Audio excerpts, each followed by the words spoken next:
Mbonanaja. Yo. Duhe. Abaha.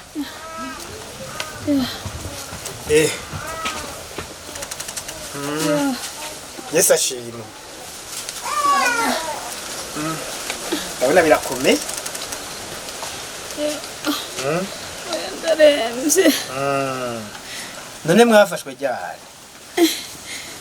Indwi yose irahetse. Nanje ndabona ubutumwa ndaburose muri kano kanya nyene yuko ngo urwaye kiko kuraba. Yo. Amahoro rero. Mahoro. Byuka re. Yo. Byuka. Yo. Murubavu.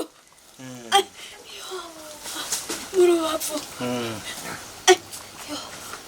Ivyayo. Biduka n'ukukuguru. Urusonga rugasara. Ruduka n'urubavu. Byafatiye hamwe muri iri gufa ry'ukuguru. Bigaca biduka n'urubavu. Bigaca bishwarisha imisonga ku rutugu. Hanyuma rero wego ndavyumva. Wizere Yesu kuko ni wakiza. Jewe ubwaje sinashobora kugukiza. Ni Imana yonyene ishoboye kugukiza. Rero ndagusengera. Ndagusengere. Ivyo rero wumva umenga ntibishoboka. Yesu warabishoboye. Reka rero ndagusengere. None. Aha nyene niho nsengerera nagira twari kuja mu nzu. Yego. Nta kibazo. Twari kunyandaza twoja mu nzu reka. Mvana hasi bukebuke. Yego. Oya muvyeyi ntiwonsengera hano. Ariko nukunda gusenga ngangira arashovye gukora. Oya mukozi w'Imana nuko. Yego. Twako tugenda.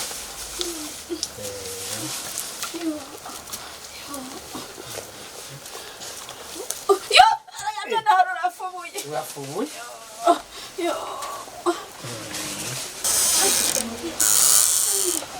Nkingo na muryango. Urinda guki. Eka nkingo na muryango. Amasengesho ntahava tumuka. Ego muvyeyi. Mata, arafashe ko ngapfugura gapfuke abaye umukozi w'Imana. Arashurashuje. Mata, ukari kumeze. Yo. Geza ngaho.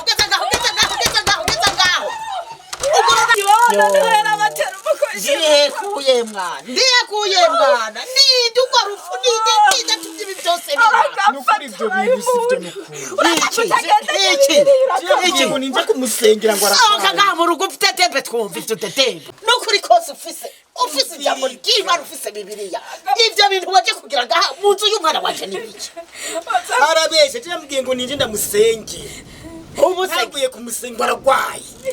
Nabwo ndi byari byo yigira rero. Ngo badakubaze. Mbenga aho wamusengera ngo aragwaye. Iyi nzu ni yiwawe niyo mubatse. Wayinjira mu rumwe kubera iki? Uragapfuta abaye umukozi w'Imana urakarushwa. Reka none ukora ivyo rero. Sha. Iyi nduru murabona yuko Napagaha yakamaswe napagaha. Tutabara. Kuzu ngengerengana ngaha rengana ngaha. Kwenda babarire. Wano mwana wawe.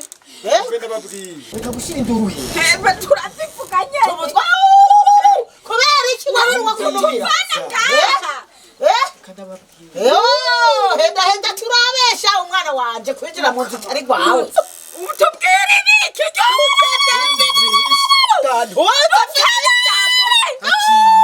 Yakija umachumi. Terera hasi. Kubona n'umusaya wakiriye ko umachumi. Hema tora yose uyampe niyo nzokwivutsako. Niyo Bibiliya ndayitwa. Nibihereye ngaha. Nibihereye ngaha nayo. Babutende. Muhemawe nawe kugira ntazabivuge. Muhemawe. None ko atayandisigaranye. None birafusha. Kandi iyo Bibiliya ni muhunda ijana. Kumariye. Hari cyo kumariye wa shitani. Muntu kwenzana uzozana yamawe nawe kugira ma abintu. Nibihereye ugiye utampaye nanje ngo birahereye aha ngo ibi birayijana ko yamangaye heme ngo nkubwiye more mwananje mporera ngene nihe kuyajeje kunterera umukoshi inzu y'umwana wanjye ayaramaze yabi mwananje agapfata bayi umuntu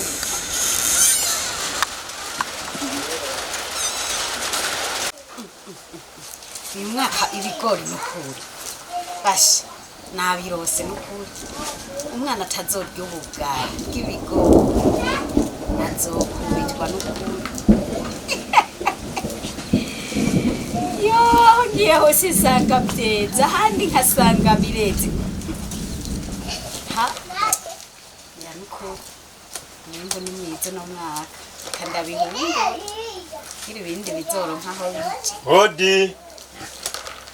Hodi. Kumene mushiki. Ndagize mwiriwe. Yesu nashimwe. Ko mbona umenga yakomeye rero.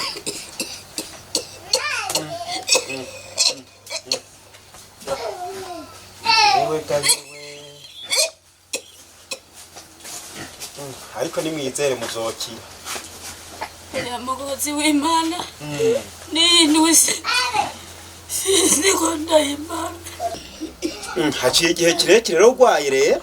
Iminsi ni myinshi. Reka rero ndagusengere wizere Imana nukuri urakira nta ngorane. None. Reka nandara tuje mu nzu. Oya. Tuje mu nzu. Nifirike turaja mu nzu. Reka ndagusengerera hanyene. Oya ntibigura na mwanya urwaye uremvye ntibigura mu nzu. Oya mukozi w'Imana. Ko wari inzutsa. Nibona niko no gushika mu nzu. Urumva iyo tuba turi beshi. Je sinase kuja mu nzu. Iyo tuba twari beshi. Nukuri twagusengera mu nzu nta ngorane ariko ko ndi umwe. Nukuri sinshobora kwinjira mu nzu ngo ndagusengerere mu nzu ndi umwe. Byoboneka nabi gose. Yumvireza amavyeyi. Nukuri turi bamire mu nzu nta ngorane Imana niyo cabona. Nukuri je ntavyo nshoboye umbabarire.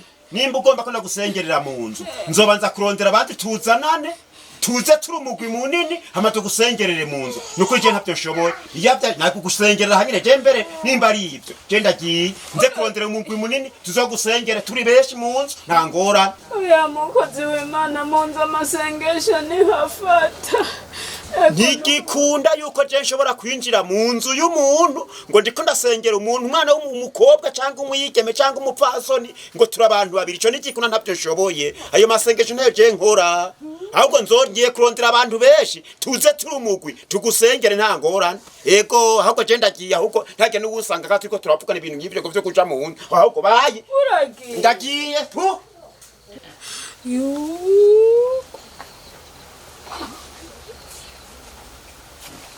Gabundi bikaye mu muntu yamubwiye yuko ndiko ndarondera amafaranga mu buryo nk'ubu ninde ha akundi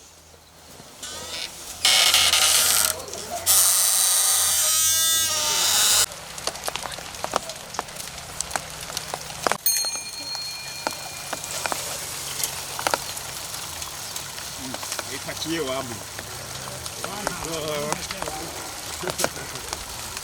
Papa Kibombo. Papa Kibombo. Namaki. Namahoro. Yesu nashimwe. Nashimwe. Hawiteka giye kure. Kabura amazi ko ari igifura. Hanyuma rero. Ubona ngize imisi ndakurungira. Sindakubona. Basha ngize imisi mu bikorwa byinshi mugabo ubu ndaboneka. Ubu ndaboneka. Hariho ibintu byanshikije namwe nibaze ko no gukubwira yewe. Ingorane zarashitse Baragyaraguye.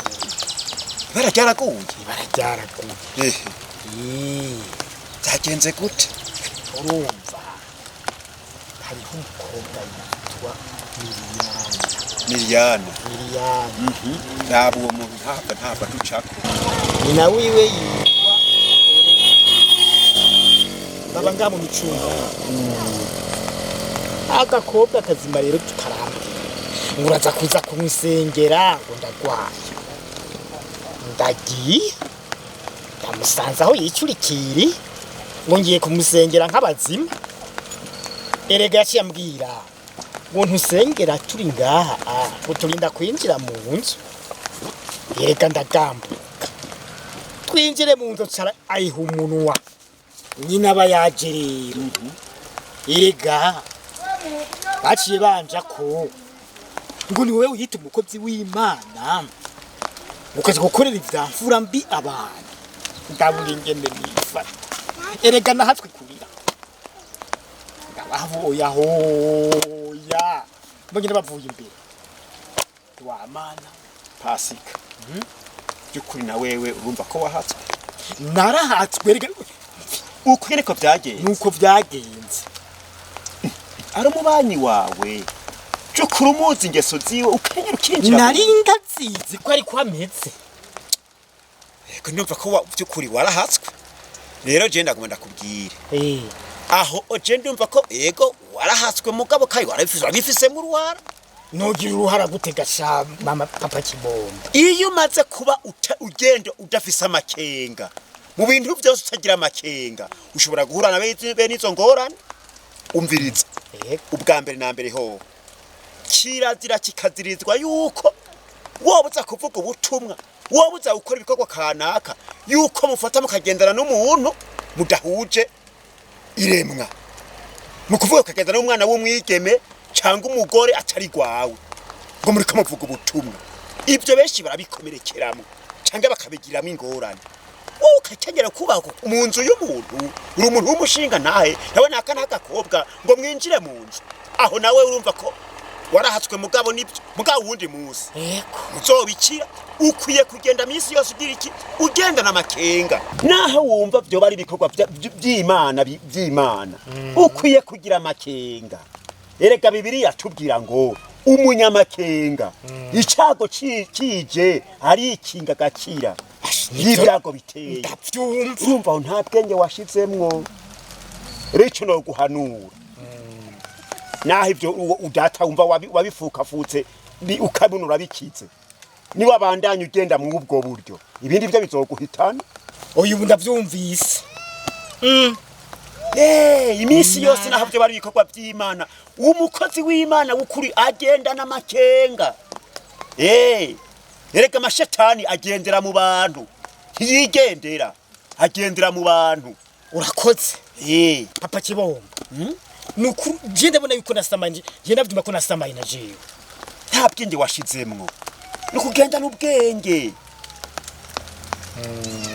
urya mukobwa Miliyana akomerekeje abantu akiriko nawe arivye wari umuziko je ntiyagombye kubingirira ngo nze kumusengera mwasanga yaremvye agacambwira ngo rengo ngo nze kumusengerera mu nzu ndagira amakenga aya masengesho y'abantu badasangiye ibitsina je ntayo menyereye abandanya nyizingirira ko ndahapfa ndatandahunga ndiruka reka nafashwe na rya jambo rya Yosefu kwa Potifari ndiruka ndarambya n'ibirenge birashuha yego bashi ndumva warabishoboye yepe rero ugendana ubwenge misi yose ugendane n'amakenga bizogufasha mu gikorwa c'Imana ndavyumva yego haranje ndabandanije yego nanje ngiye mu bikorwa vy'Imana ngaha imbere yego